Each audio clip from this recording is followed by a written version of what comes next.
बिस्मिल्लाहिर्रहमानिर्रहीम। अस्सलाम वालेकुम। मैं आप सबको वेलकम करता हूँ अपने यूट्यूब चैनल पर। और जैसे कि आज आपको पता है कि आज हमारा लेक्चर नंबर 2 है HTML का। तो HTML का जो लेक्चर नंबर 2 है, इसके अंदर हम अपने बुक के हिसाब से चैप्टर नंबर 2 को कवर करेंगे। तो HTML का जो ये चैप्टर नंबर 2 है, ये हमारा बेस करता है पूरा टेक्स्ट के ऊपर।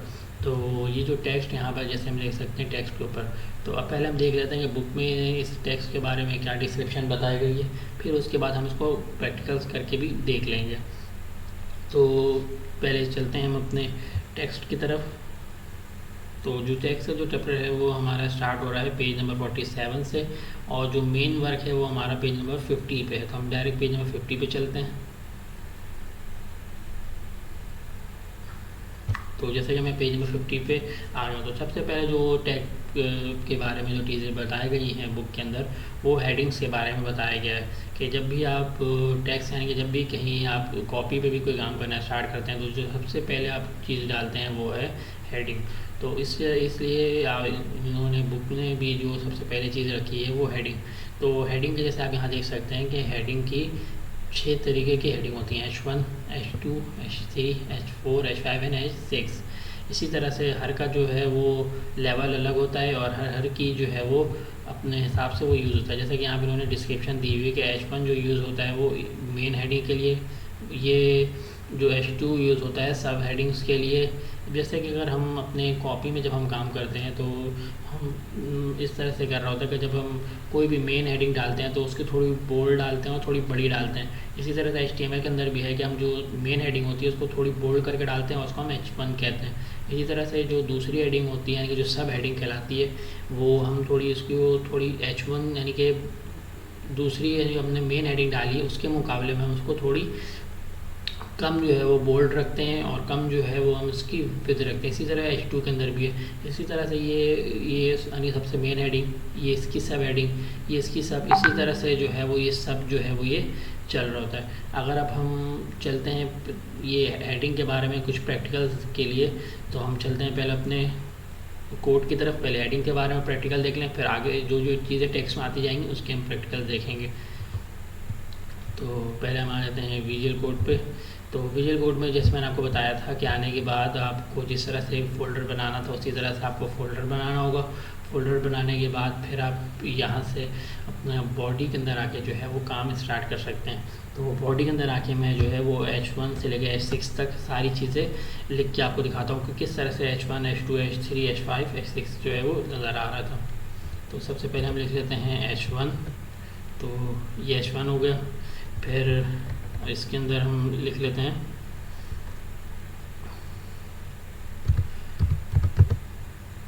फर्स्ट।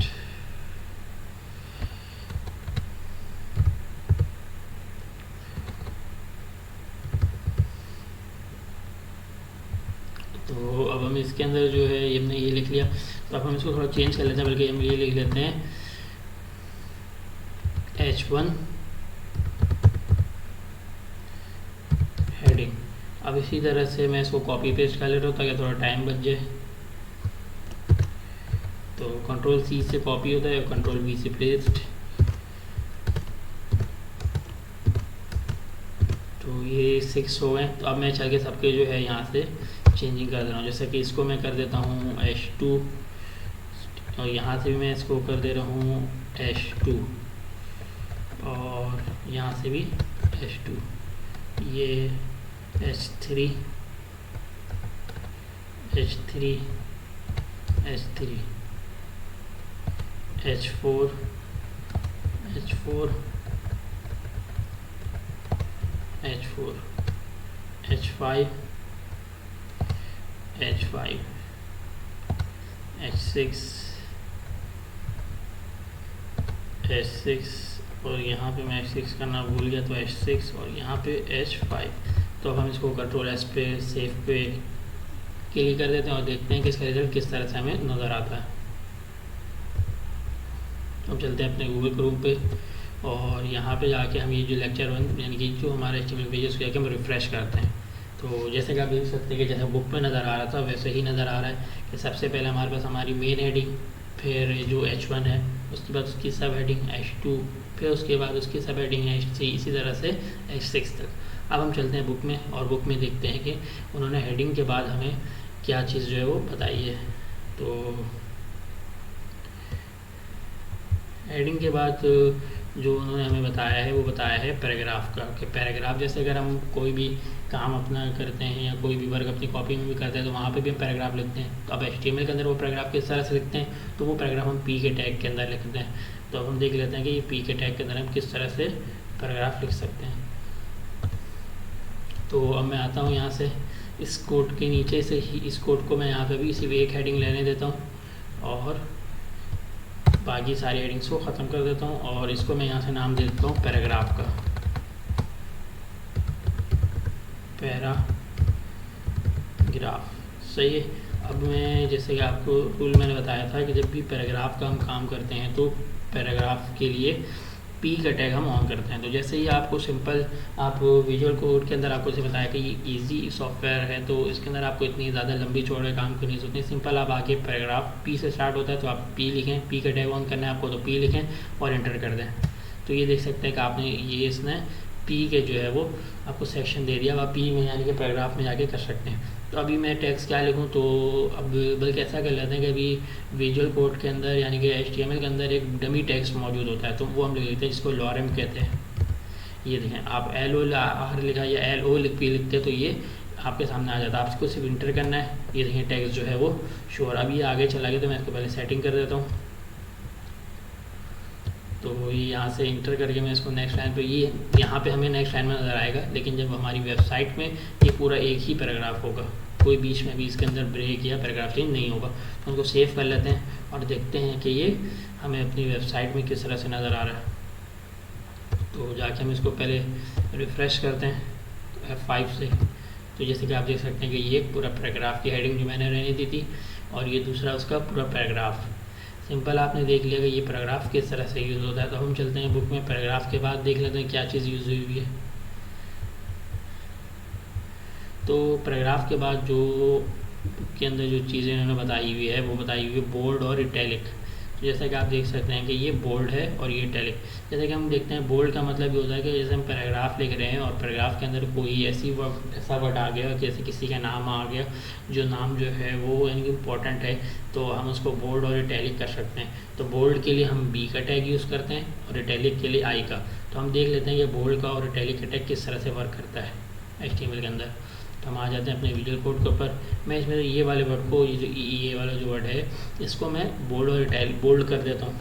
तो बोल्ड के लिए जैसे आपको मैंने बताया था कि B से यूज़ होता है, तो आपको सिंपल क्या करना है, B लिखना है और इंटर कर देना है।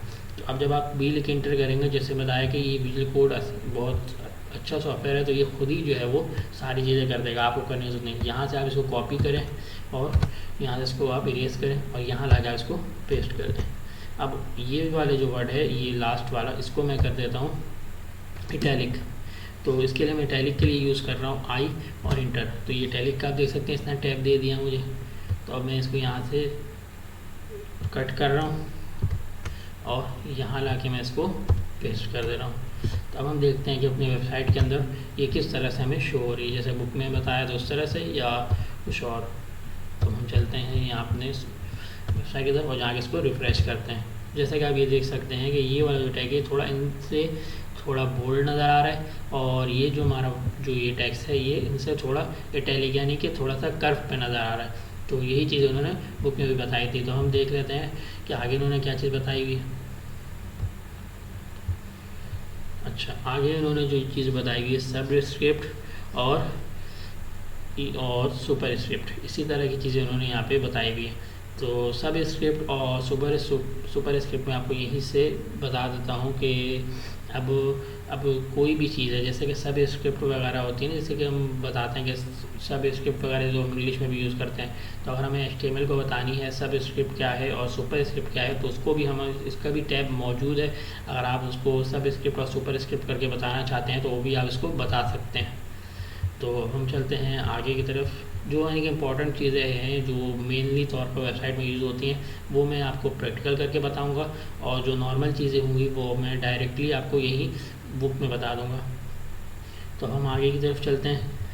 तो आगे की तरफ जो है वो भी हमारे यहाँ पे ये पैराग्राफ चल रहा है, तो अभी हम पैराग्राफ को छोड़कर आगे की तरफ आते हैं। तो अब जैसे कि हमारे पास यहाँ पर ये बी आर का टैग आया, तो अब हम देख देंगे बी आर का टैग।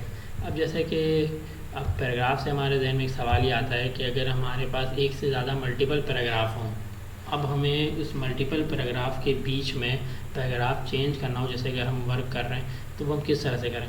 जैसे कि मैं यहाँ पर एक और लॉरम ले लेता हूँ, सही है।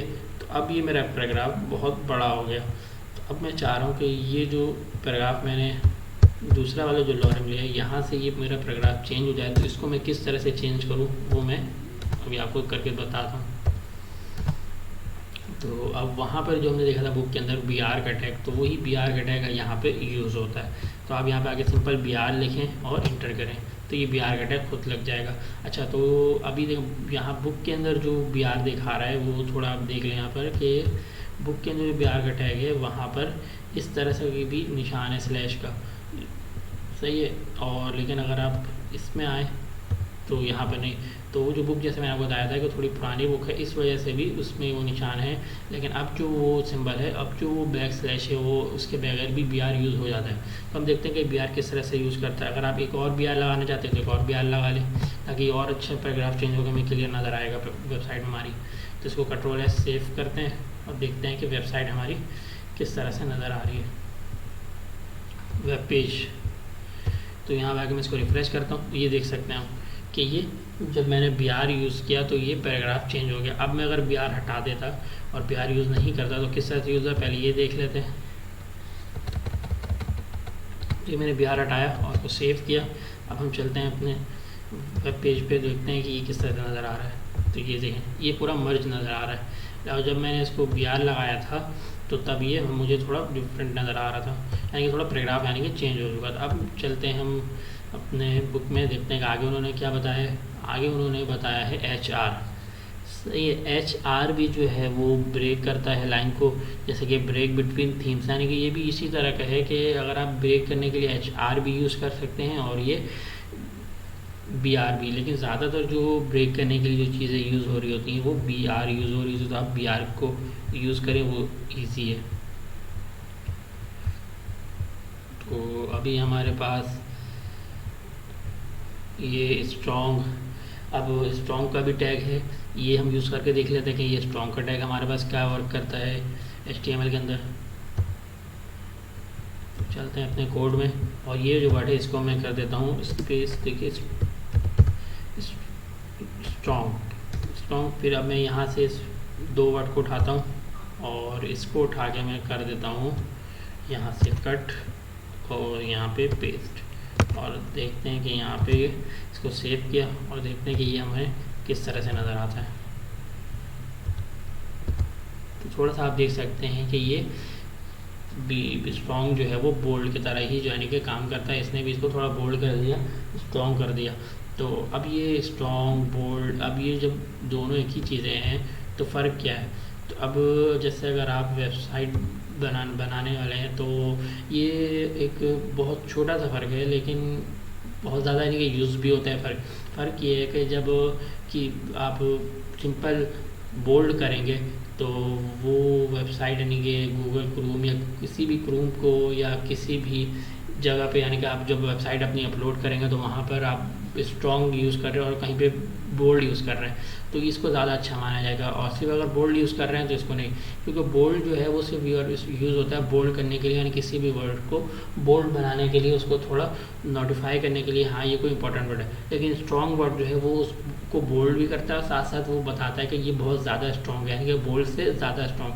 तो अब जब भी वेबसाइट वगैरह पर आप कोई भी अपनी वेबसाइट को अपलोड करते हैं तो ये सारी चीज़ें जो हैं वहाँ पे देखी जाती हैं कि अब वेब डेवलपर ने बहुत सारे डेवलपर्स ने बहुत सारी वेबसाइट बनाई और अपलोड कर दी, लेकिन जिसने ये सारी चीज़ें इन छोटी छोटी चीज़ों को देख के वेबसाइट बनाई तो उसकी वेबसाइट जो है वो थोड़ी ऊपर रैंक कर रही होती है। तो रैंक करने की कुछ और जो वजह है वो ये भी है कि जो वेब डेवलपर जो एक्सपीरियंस है वो इन सब चीज़ों के ऊपर बहुत ज़्यादा ध्यान देते हैं।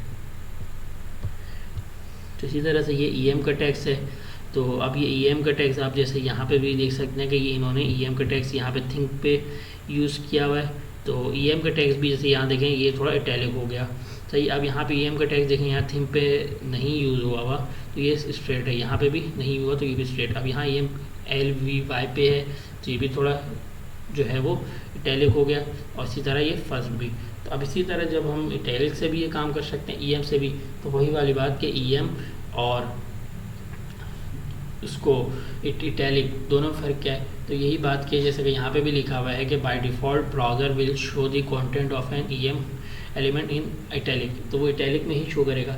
लेकिन ये जब आप चीज़ें यूज़ करते हैं कि EM वगैरह, तो ये भी एक कोई पर्पज़ के लिए यूज़ होती है। तो जब आप इसको यूज़ करेंगे एम्फसाइजेस जिसको यानी कि आप कह रहे होते हैं, तो जब ब्राउज़र रन करेगा और इन चीज़ों को यूज़ करेगा कि ये इन्होंने इटैलिक को भी यूज़ किया हुआ, साथ साथ ये एम्फसाइजेस को भी, तो यानी कि ये वेब डेवलपर जो है वो ये एक्सपीरियंस है, तो ये वेबसाइट को थोड़े रैंक करने में मदद देती है। तो ये बुक पुरानी बुक है लेकिन ये अच्छी बुक है, इस वजह से इसमें ये सब चीज़ें बताई गई हैं। इसी तरह से कोटेशन,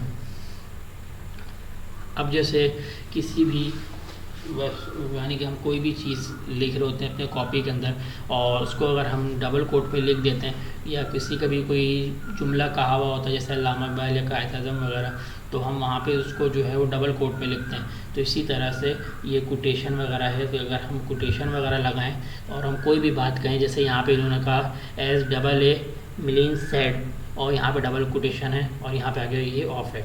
तो यहाँ पे आप देख सकते हैं कि ये जो है ये क्यू के अंदर है। तो ये क्यू क्या है, ये क्यू आपका वो कोटेशन का टैग है। तो इसको हम अपनी वेबसाइट में भी एक दफ़ा यूज़ करके देख लेते हैं अगर ईज़िली समझ में आ जाए। तो हम यहाँ से इसको यूज़ स्टार्ट करते हैं, क्यू, और यहाँ पे ये जो चीज़ें हैं मैं इनको यहाँ से उठाता हूँ और यहाँ से इसको कट करता हूँ, और यहाँ लाके मैं इसको पेस्ट कर देता हूँ और उसको सेव करता हूँ। अब देखते हैं कि हमारे ब्राउज़र में किस तरह से शो हो रहा है। तो ब्राउज़र पे चलते हैं और जाके यहाँ पे इसको F5 करते हैं। तो जैसे कि आप देख सकते हैं कि यहाँ पे इन्वर्टेड कॉमा 2 आ गया। तो जब भी हमें यानी कि ब्राउज़र में जब भी कोटेशन वगैरह लगानी होती है तो हम इस तरह से क्यू का यूज़ करते हैं। तो अब हम आगे की तरफ चलते हैं, आगे देखते हैं हमें क्या बताया गया वेबसाइट में यानी बुक के अंदर। इसी तरह से ये एब्रीवेशन, यानी कि जब भी हम ये जैसे कोई भी चीज़ है, जैसे आपका HTML है, तो अब HTML की हमें एब्रीवेशन पता है, हाइपरटेक्स्ट मार्कअप लैंग्वेज। तो जब भी आप उस एब्रीवेशन का कोई भी वर्क करना हो तो आप ABBR के अंदर ईज़िली यूज़ कर सकते हैं। उसके बाद हम आगे चलें तो और भी बहुत सारी चीज़ें जैसे ये साइट्स वगैरह, ये भी जो है ये इंपॉर्टेंट चीज़ें हैं। लेकिन अभी जो मैंने आपको बेसिक चीज़ें बताई, पहले आप इनके ऊपर वर्क करें ताकि आप जो है ईज़िली जो है वो काम कर सकें। जो बेसिक चीज़ें हैं वो मैं आपको भी बता रहा हूँ ताकि आप कभी बेसिक लेवल पे इसको लेके चलें और इजीली जो है इसको समझ सकें। अब जैसे कोई भी एड्रेस है, जैसे ईमेल एड्रेस हो गया या कोई भी एड्रेस है, तो अगर हमें वो देना है तो हम वो एड्रेस के टैग के अंदर रखते हैं। जब हम एड्रेस के टैग के अंदर देंगे तो वो डिटेक्ट कर लेगा कि ये एड्रेस है। ये तो सिंपल भी अगर आप लिखना चाहें तो लिख सकते हैं, लेकिन फिर वही वाली बात कि ये जब भी आप वेबसाइट अपनी अपलोड करेंगे तो वहाँ पर जो ब्राउज़र होगा और उसको पता चल जाएगा कि ये एड्रेस है, तो वो उसको अलग तरीके से दिखाएगा, सही है। और वैसे तो वो अगर आप उसको बोल्ड टैग भी करेंगे तो वो अलग तरीके से है, लेकिन अगर आप एड्रेस करेंगे तो वो वेबसाइट को रैंक वगैरह करने में बहुत ज़्यादा मदद देती है कि ये बंदे को एड्रेस वगैरह के टैग के बारे में पता है, किसने एड्रेस वगैरह का टैग यूज़ किया है। तो इस वजह से भी जो है वो एड्रेस वगैरह टैग अगर आप अपनी वेबसाइट में यूज़ करते हैं तो बहुत अच्छा यानी कि रहेगा आपकी वेबसाइट में यूज़ करना। इसी तरह से ये पी वगैरह ये डेल वगैरह भी है, इसको भी आप देख सकते हैं। अब आप जैसे अगर कोई भी चीज़ होती है, जैसे अगर आप जाएं सेल के ऊपर, तो अगर उसके ऊपर लिखा हुआ होता है कि 150 की नहीं या 1000 की नहीं बल्कि 900 की या 800 की, तो वो अगर आप यूज़ करना चाहते हैं तो उसके लिए आपको यही एस वाला टैग यूज़ करना होता है। तो इसको मैं सिंपल यहीं से कॉपी कर रहा हूँ और अपनी साइट पे यानी अपने कोड पे जाके आपको दिखाता हूँ उसको करके। सबसे पहले ही हम इसको रख देते हैं पैराग्राफ में। तो यहाँ पर आके मैं इसको पेस्ट कर देता हूँ। तो इसको मैं सेव करता हूँ और अब देखते हैं कि हमारे कोड में ये किस तरह से शो हो रहा है, यानी कि वेबसाइट वेब पेज में। तो ये देखें आप, यहाँ पर ये इसको कट का निशान, यानी इसके ऊपर जैसे ऑफ का निशान बना हुआ आ रहा है। तो ये चीज़ें थी जो हमें टैक्स में देखनी थी, जो बेसिक चीज़ें थी मैंने आपको बता दी। तो यहाँ पे टैक्स का चैप्टर ख़त्म हुआ। आई होप कि मेरी वीडियो आपको पसंद आई होगी। इस वीडियो को लाइक करें और मेरे चैनल को सब्सक्राइब करें। Thank you.